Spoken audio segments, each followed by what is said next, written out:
رسول اللہ صلی اللہ علیہ وآلہ وسلم نے فرمایا، سب سے افضل صدقہ روٹھے ہوئے لوگوں میں صلح کروا دینا ہے۔ شاعروں کے قصے اپنی جگہ، مگر حقیقت یہ ہے کہ دنیا کا سب سے بڑا عشق روٹی اور سب سے بڑی عیاشی تندرستی ہے۔ جب ہم اپنے خدا کے سامنے توبہ کرتے ہیں تو نہ صرف ہماری توبہ قبول ہوتی ہے بلکہ ہم بھی قبول ہو جاتے ہیں اور زندگی آسان ہو جاتی ہے۔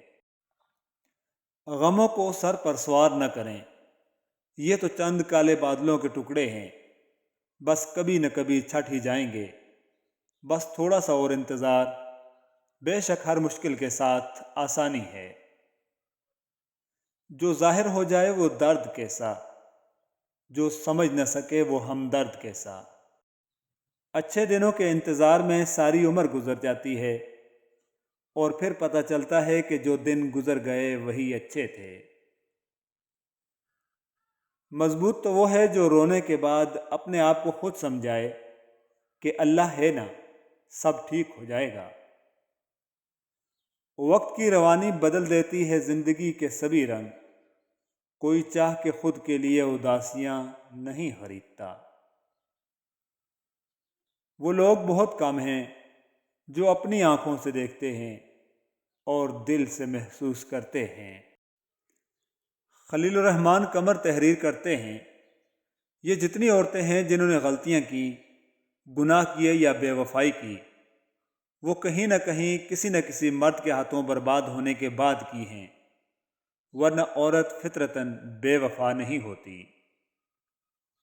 اپنی ساری باتیں اپنے رب کے ساتھ کرو اور اپنے رب کی باتیں رب کی مخلوق کے ساتھ کرو۔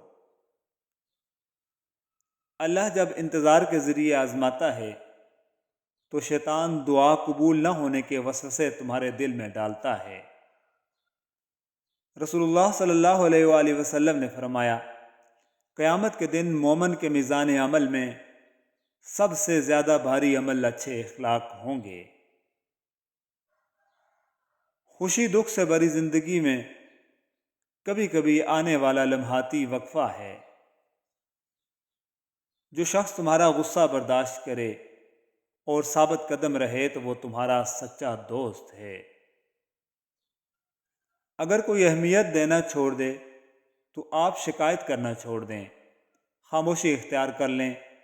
یاد رہے، ہر وقت دستیاب رہنا، پیچھے پڑے رہنا، ہر وقت کی شکایتیں آپ کی اہمیت کو گھٹا دیتی ہیں۔ بھیک میں خیرات ملتی ہے، مقام، مرتبہ اور عزت نہیں۔ سنو، اللہ سبحانہ و تعالیٰ سے مانگتے ہوئے ہچکچاہٹ محسوس نہ کیا کرو، دل کھول کر جو چاہو مانگا کرو، کیونکہ وہ ہمیں ہماری اوقات کے مطابق نہیں بلکہ ہمارے یقین کے مطابق نوازتا ہے۔ تو یقین جتنا زیادہ ہوگا آپ کی زندگی میں معجزے اتنے ہی زیادہ ہوں گے۔ بے شک لوگوں سے جب جنت کے بارے میں باتیں کرو تو کہتے ہیں ہمارے عمل کہاں جنت والے ہیں، پتہ نہیں ہمارے نصیب میں جنت ہے بھی یا نہیں۔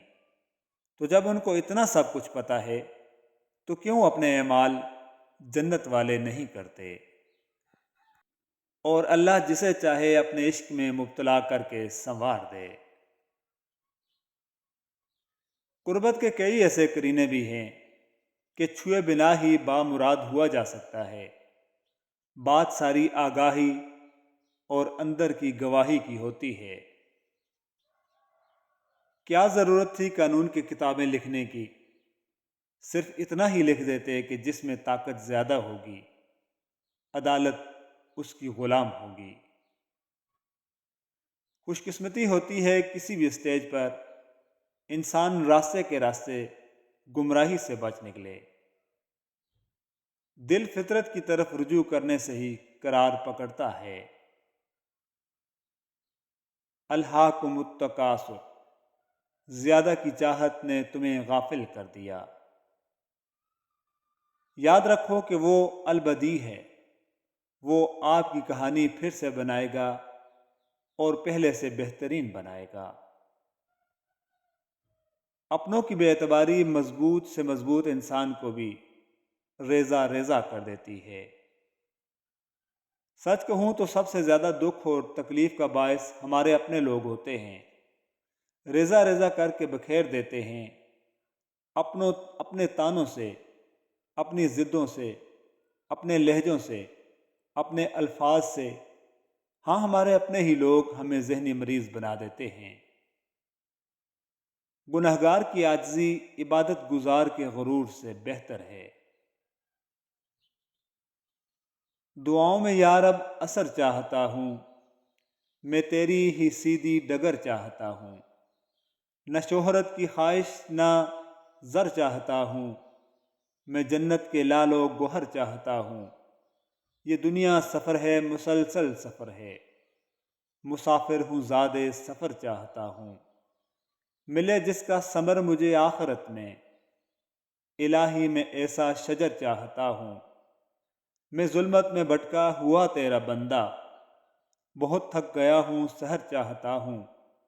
تیرے در پہ جھک کر جو اٹھے نہ ہرگز، میں ایسی جبیں ایسا سر چاہتا ہوں۔ آمین۔ تم بس قبولیت کا یقین رکھو، کیسے ملے گا یہ سوچنا تمہارا کام نہیں۔ آزمائش انہی کے لیے ہوتی ہے جنہیں اللہ چاہتا ہے، اور صبر بھی وہی کرتے ہیں جو اللہ کو چاہتے ہیں۔ نیکیاں کرنا آسان ہے، نیکیاں بچانا مشکل ہے۔ آپ نے اپنی عبادت پوری رکھی، رات بھر نفل پڑھے، تہجد پڑھے، لیکن لوگوں کے ہمیشہ دل دکھائے، حقوق العباد میں ہمیشہ کوتاہی کی۔ باپ کی غریبی میں اور ماں کے پہناوے میں کبھی شرم مت کرنا۔ جنگل ختم ہو رہا تھا، لیکن درختوں نے ساتھ کلہاڑے کو دیا، کیونکہ دستہ ان کی برادری کا تھا۔ یہ ایک قدیم روایت ہے، سو نبھانی پڑی، وگرنہ کون محبت میں جان دیتا پھرے۔ جسے نہ ذوق محبت نہ دل بری کی سمجھ، میری بلا سے جو مرضی بیان دیتا پھرے۔ جیسے اماں ابا نہیں بتاتے تھے کہ وہ کیوں پریشان ہیں، بالکل اسی طرح ایک وقت گزرنے کے بعد بچے بھی نہیں بتاتے کہ وہ کیوں پریشان ہیں۔ کیوں پریشان ہوتے ہو؟ اگر کوئی تمہارے ساتھ غلط کر کے خوش ہے تو کیا تم نے نہیں پڑھا، اور تیرا رب بھولنے والا نہیں۔ دوستی کی بہترین مثال حضرت ابوبکر صدیق رضی اللہ تعالیٰ عنہ ہیں۔ عدل کی بہترین مثال حضرت عمر رضی اللہ تعالیٰ عنہ ہیں۔ سخاوت کی بہترین مثال حضرت عثمان غنی رضی اللہ تعالیٰ عنہ ہیں، اور بہادری کی بہترین مثال حضرت علی شیر خدا رضی اللہ تعالیٰ عنہ ہیں۔ اللہ تعالیٰ تمام صحابہ اکرام رضوان اللہ اجمعین کے درجات بلند فرمائے، آمین ثم آمین۔ اگر آپ کے خد و خال آپ کی عمر سے کم نظر آتے ہیں تو اس کا مطلب ہے کہ آپ کی اندرونی خوبصورتی زندگی کے ظلم سے زیادہ مضبوط ہے۔ غیر محرم پر بھروسہ عورت کی سب سے بڑی بے وقوفی ہے۔ یہ ایسا ہی ہے جیسے بند پنجرے میں موجود شیر پر ترس کھا کر اسے آزاد کرنا، اور اس یقین کے ساتھ کہ واحد آپ وہ لڑکی یا انسان ہیں جسے وہ نہیں کھائے گا، حالانکہ در حقیقت وہ سب سے پہلے آپ کو ہی کھائے گا۔ حقیقی خوشی تو یہ ہے کہ رمضان المبارک آ رہا ہے۔ الحمدللہ۔